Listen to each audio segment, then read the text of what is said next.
of Islamophobia, that Muslims feel capture that, is one that we should be prepared to accept and apply. So that would be my view on that. In terms of, this is where I'll sort of take both of the questions around legislation. I think legislation has got a powerful part to play in all of this. On this, as in anything else, I think rarely does legislation in and of itself solve problems, but it's a core part of what we need to do. As you might be aware, we've had a review of the existing hate crime legislation in Scotland, where some of these issues have been brought before, and we'll be taking decisions on all of that in the next period. So I think in terms of how we define hate crime and ensuring that some of the conduct and behaviours and prejudices and hate that fuels what we're talking about today is properly captured is a part of what we'll be looking at and making decisions on. Okay, thank you. Can we get the lady in the middle row?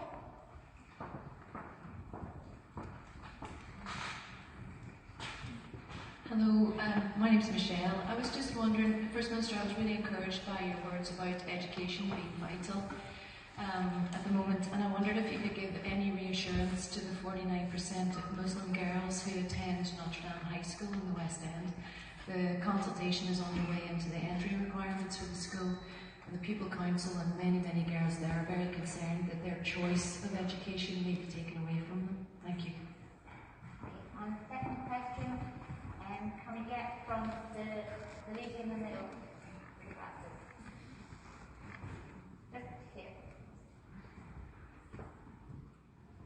Hi, my name is Khalida Anoon, and I know that the Scottish Government are dedicated to making change towards racism and making Scotland the best place to grow up. But I feel that they're often out of touch with what is actually happening with underground, hidden BME young people. Where and who can we go to sort of challenge and give advice on the Scottish Government's Race Equality Action Plan with regards to racism and young people? Okay. Michelle, thank you for your question. On the Notre Dame question, I actually had somebody at my surgery just a week ago trying to persuade me from the other perspective on this. So I never like doing this, but as you say, this is an ongoing consultation. It's a Glasgow City Council decision. So I think I'm going to choose not to wade into that today, to sort of ride roughshod over the ongoing process. I think it's important and appropriate to allow the Council to listen to the views that have been expressed and come to a decision on that. As on many things, I will have my own personal views, but as First Minister I should probably respect the due process that's underway and not say more about that at the moment. In terms of the second question, look, I'm sitting here today, so the first person I'm going to say you should come to challenge and give views on these things is me. So, I can then make sure that those views are properly considered and taken forward within the Scottish Government. I don't hesitate to say that I am absolutely sure that there are elements of what we're all talking about here today that we need to understand better, that we don't always see, everything that is there, which is why me sitting listening to the views you're expressing today is an important part of trying to make sure we've got that understanding and that is reflected in the Scottish Government policies and action plans. So in the first instance, come to me, we'll have a careful sort of following up on these offers later on, but we'll make sure you've got the contacts so that we can take forward some of these discussions. Can I just add to that, because I think it goes back to what you were saying earlier on, about underrepresentation in leadership positions in government. We do need to have more of that, and if we have more of that, there will be more understanding. Well, I absolutely agree with you. I think the Scottish, I know the Scottish Government is one of the organisations where there is chronic underrepresentation of the views and the participation of minority communities, and we need to tackle that. Within the political levels of government, one of the things that I have to make sure we do not, Hamza Yousaf is a member of the cabinet, a member of the Muslim community, and we mustn't see it as we pigeonhole these things, so if it's something related to those in the community, it's for all of us, and you know, we need to make sure that we're operating in that way, but also that we are serious about genuinely tackling that underrepresentation. It's not going to be done overnight. There's no point in sitting here saying it is, but it is absolutely essential that we get to grips with that, because it is such an important part of everything that we're talking about today. Okay, right, a few more questions. So, got one at the front, and just right at the front here. Good afternoon, Nicola, how are you? Najib Jaffrey here from the Shia Islamic Centre in Glasgow. My question is related to what we've got in the press this week and in the last few weeks as well with regards to racism. John Barnes, the former footballer, everybody has been saying, look, more has to be done to tackle racism in football, and he's not that, well, wait a minute, you know, I think it's not, football isn't the culprit here, we've got to address it into society first, and then in order to educate the masses that go and support the teams every Saturday. Now, I'm going to link that question with Islamophobia. Is the Scottish Government going to think of developing a strategy of tackling both racism and Islamophobia at primary school level so that we can integrate that and ingrain it into the children so that we can get rid of it on a longer term basis in society? And that's the first part of the question. The second part is, what will the Scottish Government consider doing to tackle this in the meantime with the press attacks, press briefings that are taking place, and publicising more Islamophobia, and possibly even encouraging the people who maybe sit on the fence this way or that way of swinging to the right? So that's my question to you. Okay. If you can just, Nasa, can you just pass it to the gentleman behind you, please? Good afternoon. This is Sarwar Hassan. I'm representing Bangladeshi community. And I have a question that you mentioned a number of times that underlying issues and inequality in the society, I think, which is one of the root causes that what we are seeing is hatred against immigrants and people coming from different backgrounds. But as a Scottish government, do you have any initiative that we can have a joint forum, or we can open a dialogue, engagement with those far-right groups, which would be probably more effective than having a session with similar-minded people that what we are having today? So is there any such opportunity to have those far-right groups getting into a forum, opening a dialogue with them? Right. Okay. Let me take those in reverse order. I think my view of the different views is that when you bring people together to sort of debate issues, you legitimise the views that are being debated, and my concern, quite profound concern, about doing what you suggest, and I know you're suggesting it for all the right reasons, is that in doing that you legitimise the ideology and the views of the far right, and I don't think that is.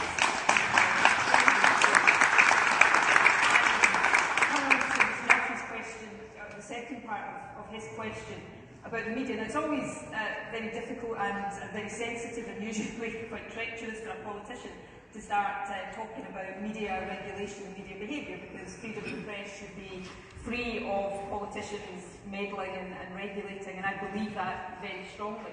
But I do think it's a bit like what I said in relation to social media.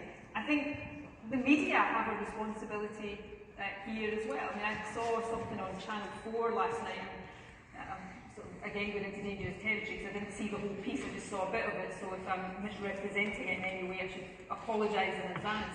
But it was basically exposing the sort of far-right connections of somebody who has hitherto, on the BBC for example, been presented as a sort of legitimate commentator on Brexit over the past number of months. Now, I do think freedom of speech is really, really important, and it really is, but there are, rights in any society are relative and have to be balanced. One person's exercise of a right very often can quickly impinge on somebody else's right. So there is a real need to be balanced here, yes, but there are responsibilities, I think, for the media to think about who they're giving platforms to, what views they are allowing to be legitimised. And, you know, as I say, that's not for politicians necessarily to regulate, but it is, I think, for the media, as for all of us, to exercise some real responsibility about. In terms of the question, if there's one thing more sensitive to talk about, particularly in Glasgow, than politicians regulating the media, it's politicians regulating football. So I should definitely be very, very careful about what I'm going to say. Obviously in football in Scotland, this debate is usually in the context of sectarianism, but you're absolutely right. Some of what we've seen in the last week, you know, the black players who had racial taunts in the England match last week, for example. So football is something that is revered in our society, and therefore, you know, football clubs have a real responsibility to step up and to be showing zero tolerance to sectarianism, racism amongst the fans, and I hope we do that. Yes, it's true to say that football alone is not responsible for these issues, nor can it on its own resolve these issues. But I think too often, politicians will very often be guilty of this as well. We spend too much time saying, it's not me who's going to fix it, it's going to be fixed over here. Or no, it's not going to be fixed over here, it's going to be fixed over there first. We've all got a responsibility here. Yes, it's about education. Yes, and I think the questions today about what we do in schools and through education are fundamentally important. But we cannot simply say, well, it's all down to that, otherwise we wait a generation to tackle this. It's for all of us in every aspect of our society to tackle it now, and I think that's probably the most important message that any of us can give right now. Thank you. Right, okay. Can I get Katika here at the front, and also if I can get the gentleman right at the back with his hand up in the blue shirt. Okay, Katika, you can go first. Thank you. My name is Khadija. I'm a lecturer in education, and I know a number of questions that have already been asked have been around education. We've got a young person saying that they've experienced discriminative comments from their teachers. We've had a teacher ask, what are we doing in schools? And I know, Nicola, you've also said that education is the solution, and it can only be the solution when we deal with the problems that underlie there. Part of that is the training of our teachers. We have many teachers who lack awareness due to perhaps complacency, nervousness, or just simple ignorance, where they're reinforcing negative stereotypes, where we are having young people who are, when they see racism not being challenged in the classroom, where small, subtle, covert messages go unpassed and unchecked, they internalise that racism.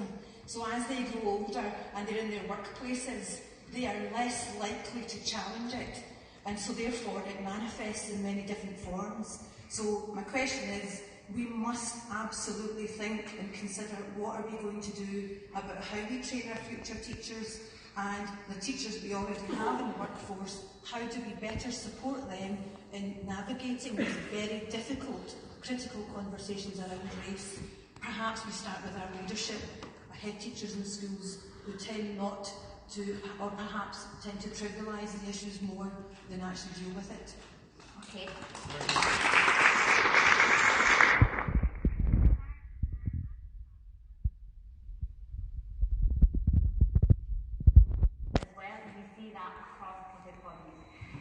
Can we just go on to that second question, please? Yeah, I think kind of one thing we've always seen from kind of terrible tragedy in New Zealand is a really heartwarming community response to what happened there, both in terms of supporting the victims and in terms of tackling Islamophobia. So my question to you, First Minister, is how can we encourage that in Scotland?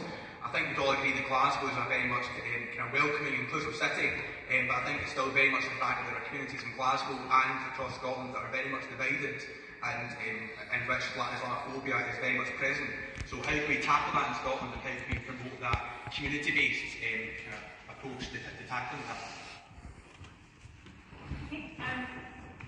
I agree with you about the importance of teacher training, and perhaps that is something I should take away from here and have a look at with the Education Secretary to sort of see whether we think our teacher training is done by our universities, and so that's a conversation that also has to be had with them. But you know, both in terms of initial teacher training, but of course I think you also alluded to is the sort of training and support for teachers throughout their careers. And you know, we live in a society, we're talking about racism and Islamophobia here, but we live in a society where you know things are changing rapidly, and there's a lot of pressure, there's a lot of onus on the shoulders of teachers. But you're absolutely right, if young people are not seeing teachers set the right example here, then both those who are the victims of racist comments or racist attitudes, but also those who might perpetrate them, are seeing that normalised, and that's obviously deeply wrong and runs counter to what we're trying to do. So the teacher training point, I think, is one takeaway. Your point about leadership, I think leadership in every sector of society here is fundamental to that. In terms of what can we do in a community sense, I think everything we're talking about here are the things we need to do. I mean, often there is no one single thing that we have to do. I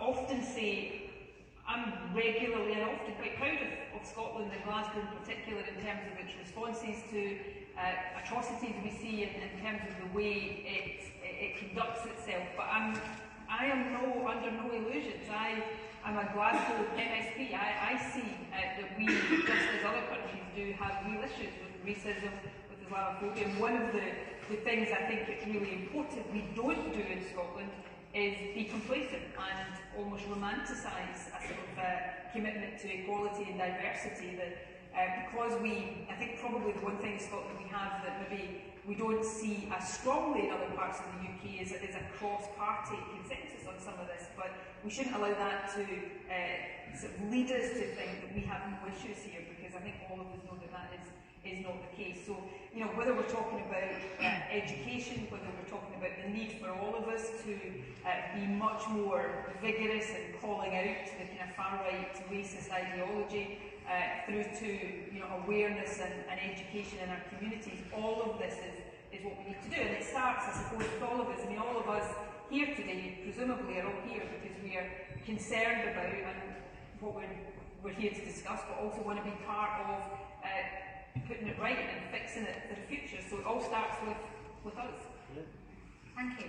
Right, okay, so that's time up now, unfortunately. So I'd just like to conclude and summarise some of the things that have come out from this conversation. And I think one of the main messages that I'd like to want to take away with us, that it's not just somebody else's problem. It's all of our problem. And part of peace and unity is about bringing people together, community together, having these open dialogues with each other, so that we can be open and we can understand different viewpoints. And so we do all have a responsibility in every aspect of our life, whether it's in education, whether it's in leadership, whether it's at community level. So thank you all for coming, and I would also like to give a big thanks to Azam Mohammed from R&B for organising this event and for the driving force behind peace and unity. So I'd like to ask him to come on stage and to say a few words of thanks. Thank you.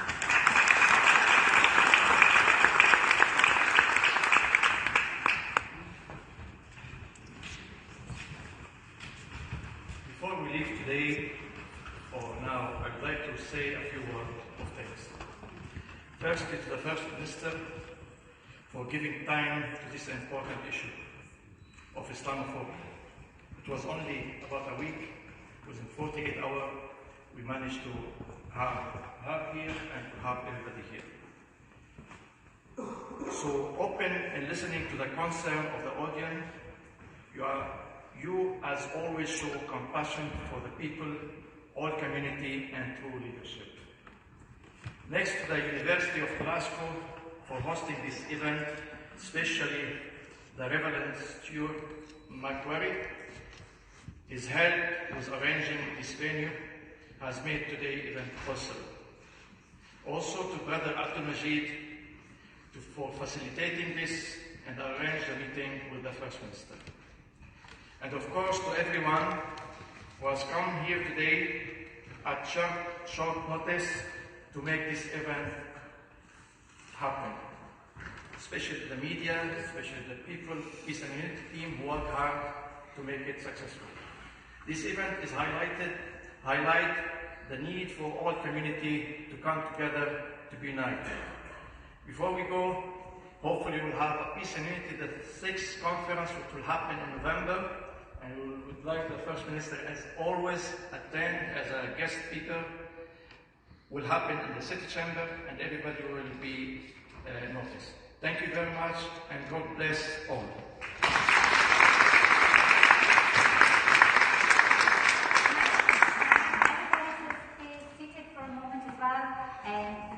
First Minister is just going to go out, we're just going to have some media interviews, so everybody can just stay seated. And there's one other thing that I am going to say is that we're hoping to have a follow-up event similar to this one, but with the police, with Police Scotland, to talk about hate crime and Islamophobia. So if you are interested in that, please do come along to that as well. We will keep you posted about that. So thank you all for coming. Those who I said I wanted to follow up with, if you can just come to the site so we can make sure you've got details and everything.